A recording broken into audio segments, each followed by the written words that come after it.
수학적 귀납법 1번에서 4번입니다. 1번 문제. 수열 An은 모든 자연수 n에 대해서 an분의 an 더하기 1이 2인 관계를 만족시킬 때 A10이 64라면 첫째 항의 값은 무엇인지 구하는 문제입니다.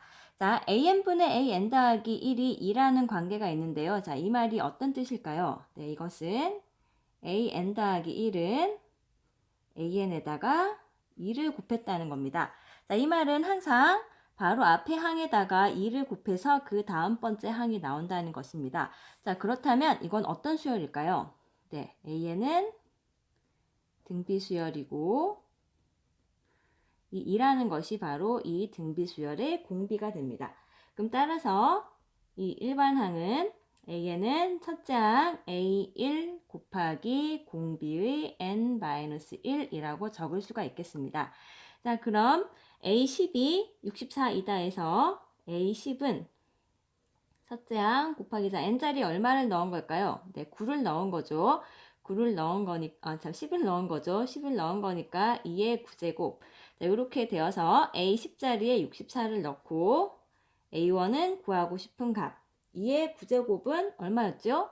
자, 2의 9제곱이 걱정되면 64가 2의 6제곱입니다. 얘를 2의 6제곱 곱하기 2의 세제곱으로 만들어 봅시다. 그런 다음 2의 6제곱을 약분하면 첫째 항은 2의 세제곱 분의 1. 자, 8분의 1이라는 값이 나오게 됩니다. 자, 다음 두 번째 문제. 모든 항이 양수인 수열 A에는 첫째 항이 2가 되고 모든 자연수 N에 대해서 이런 좀 긴 관계를 만족합니다. 습항을 구하는 문제입니다. 자, AN 더하기 1 빼기 AN. 자, 요 식이 반복이 되고 있죠. 자, 반복되는 것은 치환을 하는 게 좋습니다. 자, 지금 이것을 x라고 한번 치환을 해볼게요. 그럼 x제곱 빼기 2x 빼기 3은 0이 되고 자, 이것을 인수분해를 해봅시다. 2차식이 나오면 인수분해가 될 땐 인수분해를 합니다. 자, 인수분해를 해보면 자, x가 3 또는 x는 마이너스 1이라는 게 나옵니다. 자, x가 무엇이었죠? 네, an 더하기 1 빼기 an입니다. 이것이 3이 되든지 또는 an 더하기 1 빼기 an이 마이너스 1이 되면 되네요. 자, 그럼 첫 번째 식에서는 an 더하기 1이 an에다가 3을 더한 것이 된다라는 게 나오고 두 번째 식에서는 an 더하기 1이 an에다가 마이너스 1을 한 게 나옵니다. 자, 어느 경우든 둘 다 무슨 수열일까요? 네, n번째 항, 그러니까 n번째 항에다가 3을 더해서 그 다음 번째 항이 나오고 n번째 항에다가 그 다음 항이 나오는 관계가 빼기 1을 해서 나오는 거죠. 그럼 둘 다 이 an들은 등차 수열이라는 것을 알 수 있습니다. 자, 그런데 첫 번째는 공차가 3인 등차 수열이라고 하는 거고 두 번째는 공차가 마이너스 1이 되지요. 자, 모든 항이 양수이기 위해서 첫 번째 항은 2이면 공차가 3이어야 될까요? 마이너스 1이어야 할까요? 네, 공차가 3이어야 됩니다. 따라서 지금의 경우에는 an 더하기 1은 an 더하기 3인 관계가 되어야 하고 첫째 항은 2가 되는 수열이겠네요. 그렇다면 열 번째 항은 어떻게 구하면 될까요? 네, 일반항 공식에 넣어 보겠습니다. 등차 수열의 일반항 공식은 첫째 항 더하기 n-1 곱하기 공차. 자, 공차가 3입니다. 여기 A1 자리에는 2를 넣어주면 되겠네요. 지금 구해야 할 게 10항이기 때문에 10항을 바로 구하겠습니다. 첫째 항은 2가 되고 n자리에 10이 들어갔으니까 9 곱하기 3. 자, 10항은 2 더하기 27. 네, 29라는 값이 나오게 됩니다. 다음 3번 문제 보겠습니다. 수열 A에는 모든 자연수 n에 대하여 첫째 항부터 n항까지의 곱이 이런 분수식이 나온다고 되어 있습니다.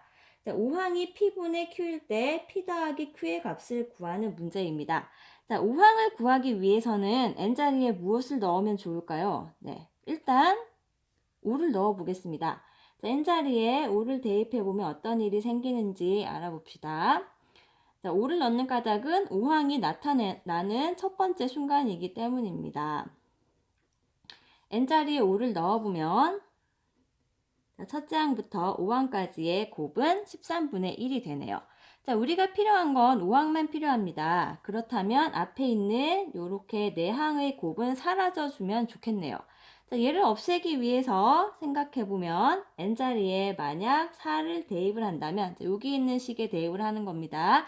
저기 대입을 한다면 첫째 항, 둘째 항, 셋째 항, 넷째 항의 곱을 알 수가 있습니다. 자, n자리에 4를 넣어보면 2 곱하기 4, 8에다가 3을 더해서 11분의 1이 되네요.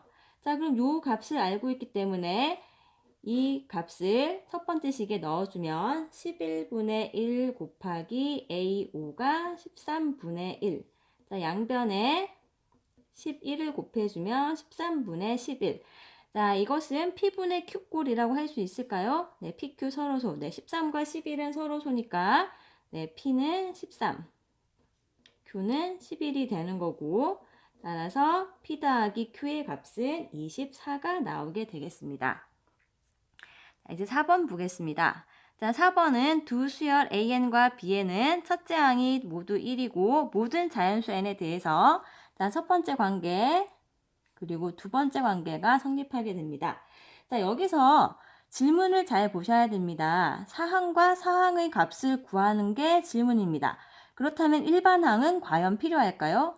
자, 일반항을 구할 수 있는 경우는 사실 많지 않습니다. 지금의 경우에는 일반항을 궁금해하기보다는 그냥 대입을 하는 게 좋은 상황입니다.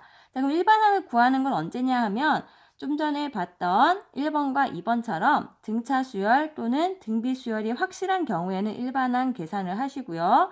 등차 수열인지 등비 수열인지 지금 전혀 알 수가 없죠. 자, 이런 경우에는 대입을 해주는 게 계산이 훨씬 빠르게 될 가능성이 있습니다.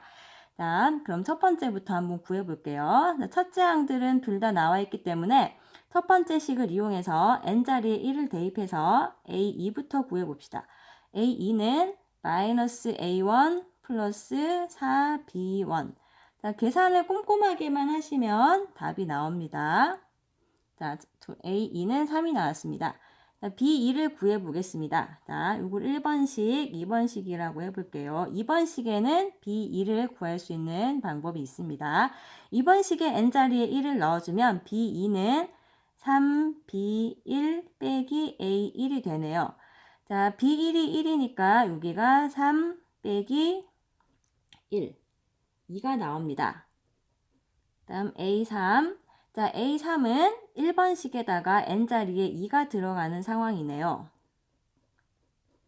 이렇게 적어보고, 자, A2는 좀 전에 구한 3을 넣고, 자, B2 자리에 2를 넣습니다.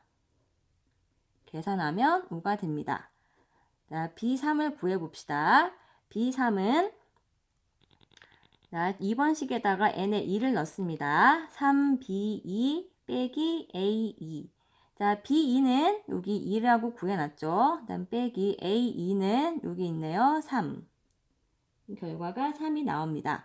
다음 사항을 구해보겠습니다. 그럼 A4는 1번식에 n자리에 3이 들어가면 되겠습니다. 자, A3은 5가 되고요. B3은 여기 3이라고 구해놓았습니다. 자, 7이 나왔습니다. 다음 B4는 2번식에 n자리에 3을 넣겠습니다. 자, 3, B3 빼기 A3을 계산해야겠네요. 자, B3은 3이 되니까 여기가 9, A3은 5.